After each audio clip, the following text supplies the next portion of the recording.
Vendant plus de 1400 petits appareils électroménagers, ce magasin du centre-ville de Shanghai a commencé à voir une augmentation des prix des produits ce mois-ci, mais il fait tout ce qu'il peut pour les garder aussi bas que possible pour les consommateurs. Certaines marques ont augmenté leur prix de 5 ou 10% et certaines ont averti qu'une autre hausse des prix est à venir pour avril. Ce n'est pas normal. Au cours des années précédentes, nous pouvions voir une légère augmentation des prix de 3 ou 5% dans une gamme limitée de gros appareils ménagers. Mais cette année, les prix des matières premières ont bondi de 30 à 50%. Mais nous offrons des rabais jusqu'à 20%. L'indice des prix sur le Guangdong Plastics Exchange a commencé à décoller en novembre dernier, passant de 1158,4 le 2 novembre à près de 1380 le 23 novembre, et il s'est maintenu au-dessus de 1300 depuis. Les experts prévoient que cette série de hausses des prix des matières premières se poursuive pendant un certain temps et peut-être même jusqu'à un an. La principale raison de l'augmentation des prix est l'inflation entraînée par l'expansion de la monnaie mondiale. Et les chaînes d'approvisionnement mondiales se redressent, ce qui signifie que la demande continue de croître. Le marché semble d'accord pour dire que les prix des matières premières pourraient continuer d'augmenter, les capitaux financiers affluant sur les marchés à terme et augmentant les prix des matières premières.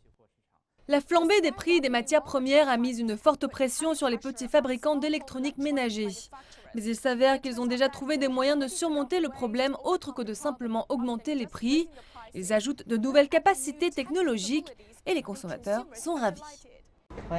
Je viens acheter des petits appareils électroniques automatiques. Bien que les prix sont un peu en hausse, c'est correct. Les produits sont de plus en plus intelligents. Avec plus de capacités technologiques, bien sûr, le prix devrait être plus élevé. Les marques ont lancé des produits avec des fonctions intelligentes. Bien qu'ils soient 20 à 30% plus chers que les versions traditionnelles, les consommateurs sont toujours intéressés par les modèles haut de gamme car ils ont plus de fonctions. Les fours à pâtisserie intelligents, les purificateurs d'air et les balayeuses sont parmi les best-sellers. Malgré la hausse des prix, les ventes de petits appareils électroménagers du magasin au cours des 6 derniers mois ont doublé par rapport à l'année précédente. Et les ventes jusqu'à présent ce mois-ci ont déjà dépassé celles de l'ensemble du mois de mars 2019 et prévoient une augmentation annuelle de 60%. Cette série de hausses de prix pourrait conduire à un remaniement du marché, mais dans l'ensemble, le marché chinois du petit électronique est très vaste, de sorte que la vitesse du changement ne sera pas très rapide, laissant de grands espaces pour que les entreprises se mettent à niveau, en particulier les acteurs émergents comme ceux qui font de nouveaux appareils de cuisson. Le secteur n'a pas d'acteurs avec beaucoup de pouvoir sur le prix des matières premières, ils ont donc besoin de lancer des produits créatifs avec des apparences de qualité supérieure pour créer plus de valeur sur le marché.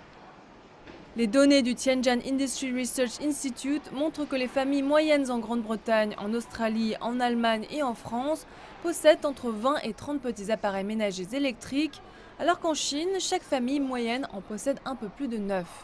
C'est évidemment un grand potentiel de marché pour les fabricants créatifs.